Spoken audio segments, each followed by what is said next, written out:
Bonjour, je vais vous présenter une méthode de manipulation de la base 10.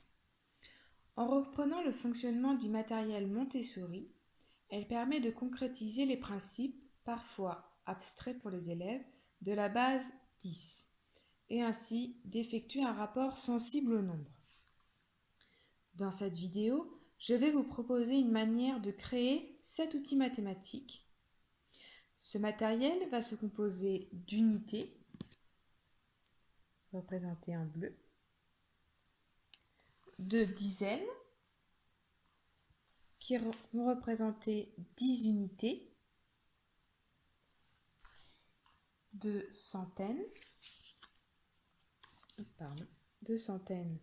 qui vont représenter 10 dizaines, et pour finir, en jaune, une unité de 1000.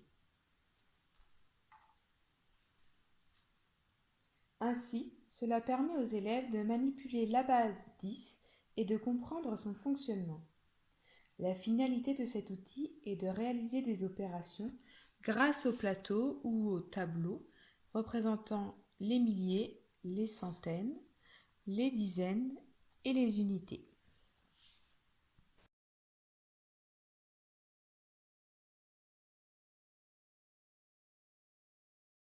Les inconvénients de l'outil présenté, c'est principalement sa présentation en 2 dimensions, qui est plate, et qui peut présenter une difficulté de manipulation pour les élèves. En effet, si l'élève souhaite faire un appariement, donc associer 10 unités de 100 pour une unité de 1000, la manipulation peut être difficile. Mon conseil serait de réaliser votre outil avec un matériau, avec des éléments plus épais, par exemple du carton ou du papier assez épais, ou encore de faire des éléments plus grands. Donc vous adapterez votre plateau aux dimensions de vos éléments. Par contre, l'intérêt de créer votre outil en classe avec les élèves, donc dans un premier temps, cela va permettre aux élèves, donc si vous faites une présentation en une dimension, donc sans la perspective, cela va permettre aux élèves de lui-même comprendre le principe qu'une dizaine est composée de 10 unités. Donc quand il va découper ces unités, il va bien associer le fait qu'une dizaine correspond à 10 unités. Et donc c'est aussi l'intérêt pour chaque enfant de posséder son propre outil pour réaliser ses opérations, lorsqu'il rencontre une difficulté par exemple. Mais on peut aussi reprendre ce principe comme remédiation ou par exemple lorsque nous abordons avec nos élèves les nombres décimaux.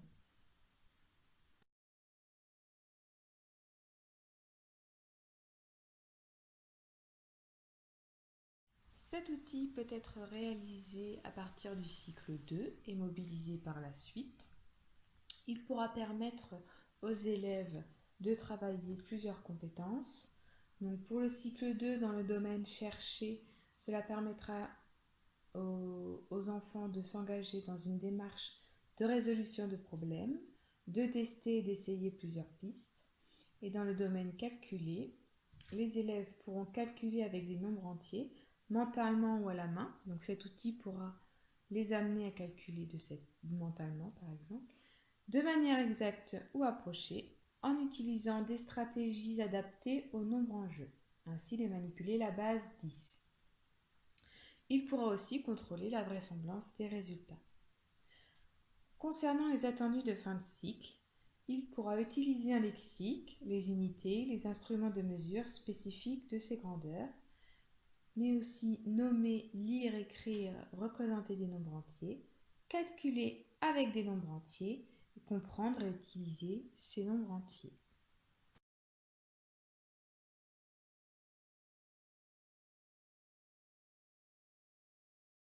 Pour réaliser ce matériel, il nous faut du film auto-adhésif, du papier photo, du carton, des feutres colorés, des ciseaux, une règle et une équerre.